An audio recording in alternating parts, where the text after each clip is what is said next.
In this video, we'll be going over some things you can teach your kids to help the planet. Coming right up.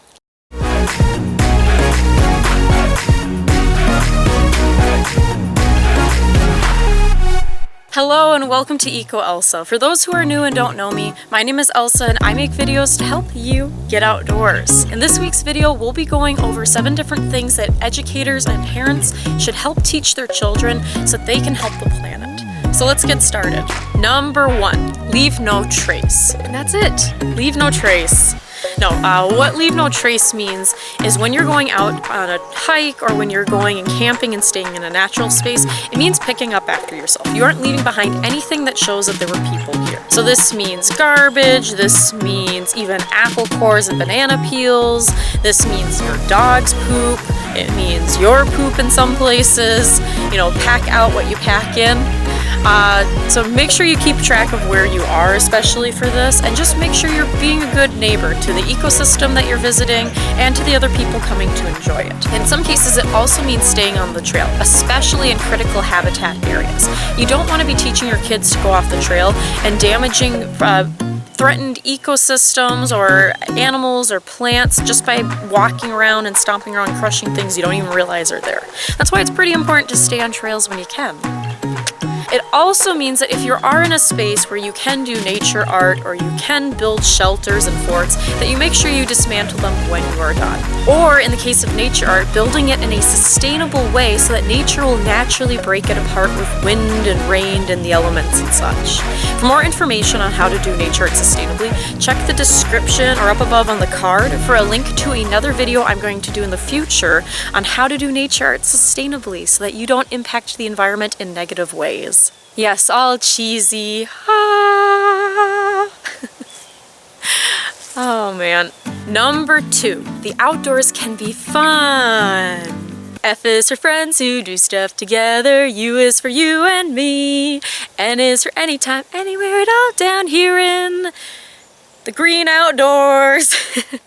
It's really, really important to help kids build a connection to the outdoors. You need to show them that the outdoors can be interesting, that it can be entertaining, that it's not all boring and really like academic and like you're out here to be really scientific. You also can be a little bit goofy. You can run on the trail. If you're in an area that you can build things, you can climb on things. Kids just want to have fun, they just want to play, and the outdoors is no different. Especially if you're a part of the older generation or you had a lucky childhood where you had woods around you. Remember what you did outdoors. Were you sitting out there being all philosophical like Thoreau and Walden? No, you were making mud pies and climbing on trees, right? Okay, so make sure you're giving your kids, the kids you work with as a teacher or the kids you have as a parent or a grandparent, make sure you're giving them that same opportunity to have fun and to build things and to explore, etc. All of the fun things, okay? If you're looking for more ways to make the outdoors fun, especially if you're a teacher, I have a video on how to make your outdoor class more fun. Link up in the card above, otherwise link in the description below for at the end of the video if you want to keep watching this video. Number 3, we need nature to survive.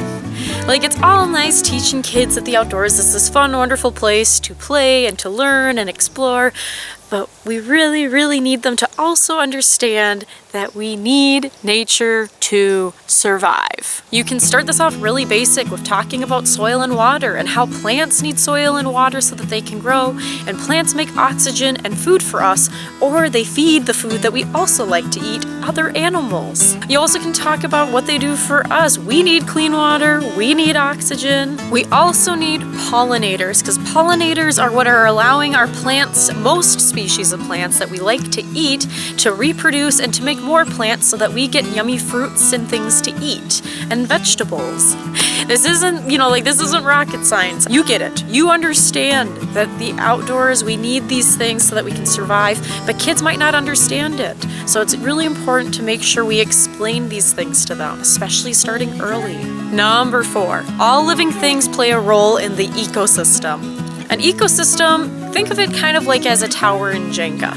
When you start removing species and adding new species and moving things around, eventually it's going to collapse. So it's really important to explain to kids that it's a big web and everything is connected, and when humans try and play God or some other thing and move everything around and change things around, that eventually it's going to get all wonky and it's going to be either really expensive or pretty much impossible to ever fix it again in the future. So it's really important to be respectful of ecosystems and understand that even if we have a decent understanding of a specific species, we may not know how it plays a role in the greater ecosystem and helping maintain that ecosystem as a healthy habitat for multiple different species of animals and plants. We might also not have a great understanding of how it's beneficial to humans, whether directly connected in the ecosystem or potentially as a model for biomimicry to help us learn different engineering and design techniques that will help us with a current or a future problem. This is why it's really important to protect ecosystems. That's why it's really important to teach kids that ecosystems are important. Number 5, respect nature. It's really important when going outdoors to show your kids how to be respectful of the environment around them, the things that call it home, doing things like not carving your name into trees or leaving graffiti or garbage. This goes beyond this though. You need to teach them that you are now a visitor in this nature habitat environment. You are a guest. You need to behave as a guest does when they go and visit another person's home. You know, show them that you need to be respectful of the plants, of the animals. You know, it really is basic. I could talk on and on and on about the things not to do and the things to do, but I think you got a good idea. We talked about leave no trace. Now it's going a step past that and being respectful. You're treating the animals nicely. You're not throwing things at them. You're treating the plants and the trees and the benches that people have so kindly put out there for you nicely. You're being a good neighbor. You're being a good guest to the environment that you're visiting. Number 6, you don't have to be afraid. So it's really important that when you're going outdoors, you're not teaching kids to be afraid of everything and to feel like they can't touch anything because it's going to hurt them or they're going to hurt it. I know this is, it's back and forth, back and forth. There's a nice, I promise, there's a nice area right in between this where it's just perfect for your kids and perfect for the animals. So it's really important to help them understand that it's okay to be afraid, but they don't have to be afraid. That the animals living out in the woods are not out to get them, that not all the bees are trying to sting them or the snakes are trying to bite them, and so they don't have to try and harm these animals or get rid of them so that they can feel safe. They're understanding that you're in the bees and the snakes' habitat and you're leaving them alone. You can also show them ways of handling their fears when outdoors to help them feel more confident and able to go outdoors and have fun. We don't want this to be a really scary place where everything's dangerous and everything's a hazard. You just want to have them have a healthy understanding of these are some of the hazards. There's no reason to be afraid because we're going to do these things to make it less likely that anything bad will happen. If you want more information about how to handle fears when outdoors, check the description, otherwise the card up above. I've done previous videos on managing fear outdoors for both adults and then also for you to help the kids that you're with out in nature, as well as it's really important sometimes when kids go outdoors, it's not the animals they think are out to get them, it's other people they think are out to get them, which is really sad that that's the type of world that we live in and we have to make adjustments for this and make sure we're being safe. But I've also done another video on this about how to be safe around strangers when outdoors. And so I highly recommend checking that out. Card up above as well as in the description as below if you'd like to watch it at the end of this video. I know a lot of you parents are afraid of having your kids outdoors because anything and everything could go wrong, but it's the same way anywhere else in the world. So just keep that in mind that anywhere comes with a type of risk. If everyone's afraid of the environment, then everyone's going to want to just destroy it because it's just a scary place that we shouldn't have.